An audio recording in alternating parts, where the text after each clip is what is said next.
Everyone ran out the door, jumped down the stairs, and shoved out the gate for a dinner at Picket and Sutton. The Thursday evening was clear and refreshing. Everyone was full of energy. Derry had given you and Ponyboy permission to go out to the nightly double together as long as the both of you came home at midnight. Ever since the incident, Ponyboy had always been earlier than his assigned time to come home.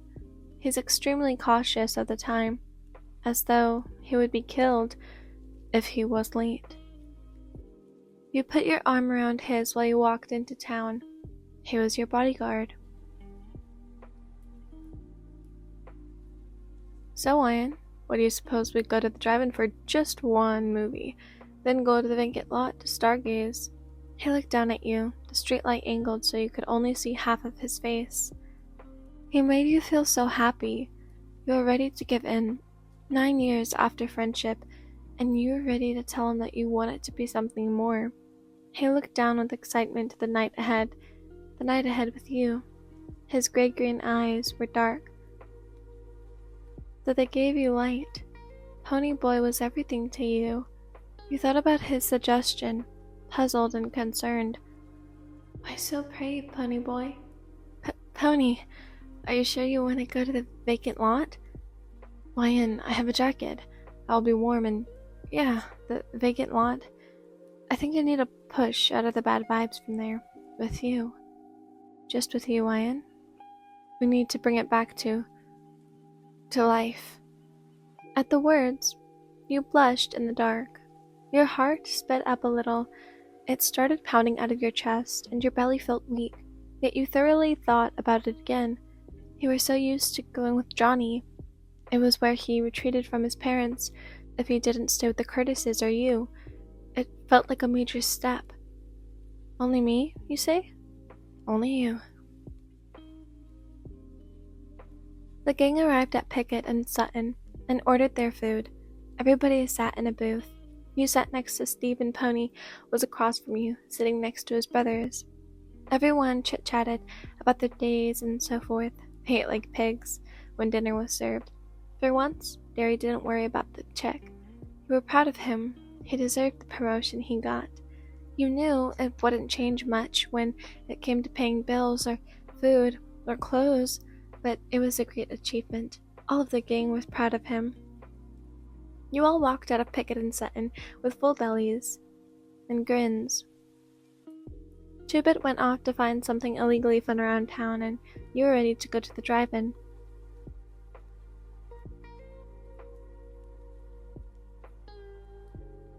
Derry, is it alright if Lion and I go to the drive-in now? Home by midnight? Oh, Pony, don't even worry about curfew. Go have fun, mess around. But don't mess around too much, or you'll be dead by breakfast tomorrow. Got it? Derry was too happy to care. He trusted Pony, and he trusted you. I got it, Derry. The both of you went in different directions. You were next to Pony, and you were anticipating to see what movie you were going to watch. You climbed under the wire fence to the drive-in with Pony's assistance. You found your seat as he sat next to you. He turned his head to you and opened his mouth to say something, but he hesitated. Lion, I need to say something. You turned back to him and looked deep into his eyes. You were freaking out inside, yet you had a smile on your face. You were happy to be where you were. What's up, Pony? Oh, the sky. You must be silly to keep asking me that question, Lion. He smiled and laughed, his admirable laugh that you cherished. It was a melody that you grew up with. You heard it, and it always placed a smile right on your face. You giggled and playfully headbutted him. Well, Lion, I was gonna say, I want popcorn. You want to share it? I would love some popcorn right now, actually. Plain, or maybe just a little bit of salt. I couldn't be happier with what you just suggested. I'll be back in a bit. He walked off and you settled to watch the movie on the big silver screen. What a friend to have. What would I do without him?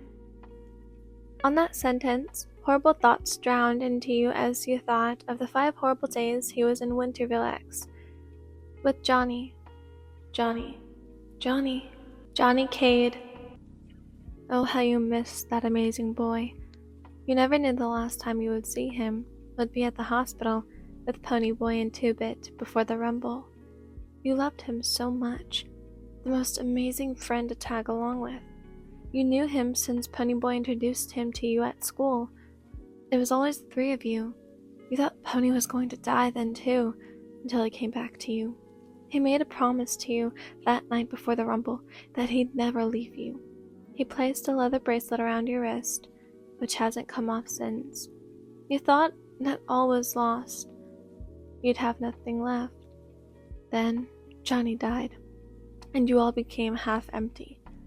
A tear fell from your eye, then another. Before you knew it, you were silently crying to yourself.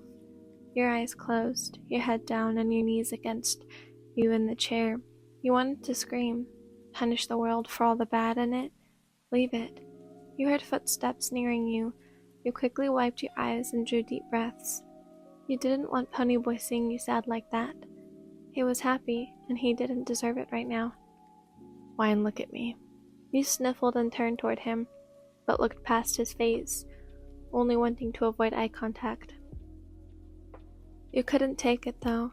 You frowned, ready to cry again, crumbling into his chest, sobbing your tears on his jacket. Oh, Pony, you know I thought I was going to lose you last summer, you and Johnny, and when Johnny died, I felt like half of my heart died. I could never deal with it all if you weren't here for me. I miss Johnny so much. I miss him so much. You just quietly let out all of your sadness. The need to cry felt like it lasted forever, until all you could do was breathe slowly on Ponyboy's chest. He put his hand over your head and gently played with your hair. You loved it when he played with your hair. The movie's finished. Pony whispered to you. Already? Oh, I'm sorry, Ponyboy. I didn't let you enjoy the movie. It doesn't bother me. It didn't seem interesting anyway. You mean more than any movie ever could, Wyan. You're my best friend. You mean everything to me. You hugged him as you both got up to go. So incredibly grateful. Hello everyone, thank you for listening. So I'm actually going to end the series right here. There is, I believe, a lot more chapters, but I wanted to start a new one. Yeah, there's like 15 chapters and I'm only on like chapter 3, but I want to start recording another fanfiction for this channel. So, yeah. You can go read it. It's in the description below if you want to continue the series. That's up to you. But yeah, this will be the end. I hope you enjoyed so far. Anyways, thank you for listening. Have an amazing morning. Have an amazing evening. Have an amazing afternoon whenever you're listening to this. And I will see you guys tomorrow. Goodbye, everyone.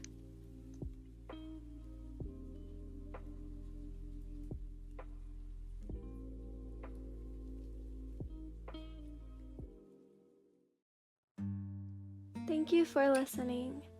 I appreciate it. Please stay tuned for the next video I post. I was listening to the